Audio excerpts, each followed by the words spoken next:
श्री राम जय राम जय जय राम। सभी भक्तों को हमारा यूट्यूब पर स्वागत है। कलयुग की करतूत। निषद देश में वीर सेन का पुत्र राजा नल बड़े गुणवान सुंदर सत्यवादी और ब्राह्मण भगत थे। विदुर राजकुमार दमयंती राजा नल की चर्चा सुनकर उनको अपना पति बनाना चाहती थी। दमयंती के पिता महाराज भीमसेन स्वयंवर आयोजन करके दमयंती का विवाह करने का निश्चय किया। देश देश के राजा देवता आदि सभी पधारे। पवित्र हृदय दमयंती ने उपस्थित समूह से राजा नल का वर्ण कर लिया। जब देवराज इंद्र आदि दमयंती को आशीर्वाद देकर वापस जाने लगे तब रास्ते में कलयुग का द्वापर मिल गए। उन्होंने बड़ी तेजी से आता देखकर देवराज इंद्र ने पूछा, क्यों कलयुग कहाँ कहाँ बड़ी शीघ्रता से जा रहे हो? कलयुग ने उससे स्वयंवर की बात बताई। इंद्र ने हंसकर बताया कि विवाह तो हो चुका है, हम देवता ताकते रहे। अब तो कलयुग क्रोध में आग बबूला होकर बोला कि ओह, देवता रहते हुए उसने मनुष्य का वर्ण कर लिया, ये देवता का घोर अपमान है। उसे मैं ऐसा दंड दूंगा जिसे राजा नल के साथ सुखपूर्वक नहीं रह सकेगी। देवताओं ने कलयुग को बहुत समझाया पर वह शांत नहीं हुआ। राजा नल की चतुर धैर्य ज्ञान तपस्या पवित्र दम और सम आदि लोगों के समान थे, पर कलयुग को कोई वश नहीं चलता। पर 12 वर्ष के बाद एक दिन राजा कलयुग नल संध्या के समय लघु शंका करके पेट धोए बिना स्मरण करके संध्या में बैठ गए।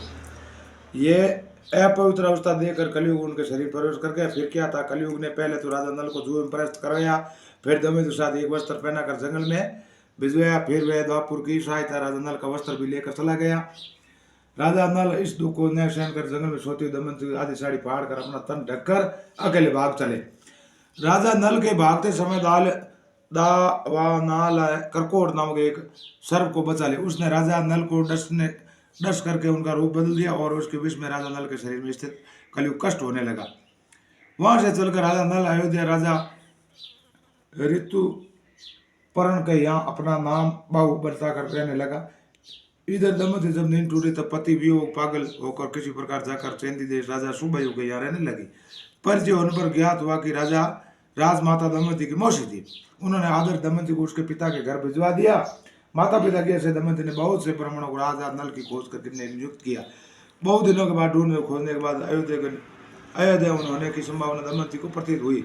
अनेक प्रकार पर परीक्षा कर लेने के पता जब दमयंती की निश्वास हो गया कि अयोध्या में रहने वाला बाबू उसका पति राजा नल है, तो उसने स्वयंवर बहाना करके राजा ऋतुपर्ण को भी विशेष ढंग से आमंत्रित कर दिया। जैसा कि विश्वास दमयंती को हुआ कि ठीक वैसा ही राजा ऋतुपर्ण के सारथी रूप में बहु बने राजा नल की यहाँ आए। रास्ते में राजा नल ने 500 की वशीकरण विद्या राजा ऋतुपर्ण सीखी। इसी समय कलयुग उनके मांगते हुए कांपता हुआ उनके शरीर निकल गया। रात्रि में माता की सहायता के दमयंती ने बहु बने राजा नल को अपने महल में बुलाया और दमयंती को देखते ही राजा नल थोड़े बहुत वार्तालाप के बाद उससे गले मिलाकर रोने लगे। कलयुग का दोष बताकर उन्होंने दमयंती को संतोष दिलाया। साथ ही साथ अपने भाई पुष्कर को जुए प्राप्त कर अपना खोया हुआ राज्य पुनः प्राप्त कर लिया।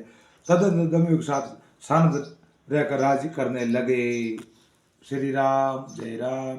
बस।